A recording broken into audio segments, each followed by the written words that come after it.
where do you spend your time each day? Isn't it true? We make time for what we value, what matters most to us, what we think is of first importance. We make time. We live in one of the most connected generations that has ever existed, and yet we also live with a culture that is incredibly lonely and isolated. This is actually how God created us. He created us to be connected to other people. Because the truth is, you can know a lot of people and not really know them. We can attend worship services and consume all kinds of spiritual content, information, and yet never help another person grow spiritually. We can be in relationship and not really know one another. What Paul shows us is that real faith in real life actually invests in people. Because in real life, faith isn't just what you believe.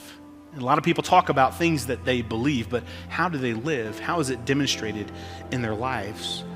See, you can't build real relationships with fake motives. But the challenge on our side is we also know it's so much easier to attend something than to invest in someone. Faith in real life is formed in the context of community. Faith formation happens best in circles, not in rows. Meals around a table where real conversations happen.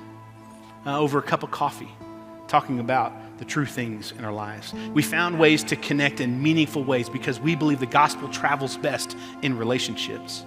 Discipleship is less of a download and it's more of a shared journey of learning together how God is at work in our world and what he's calling and who he's calling us to be. Real investment in people doesn't stop when proximity does. Love finds a way, even when presence isn't possible. See, our ultimate goal about building community is not just that we would be friends. We want to be friends. But our hope is that we would become more like Jesus. Who are you intentionally investing in right now?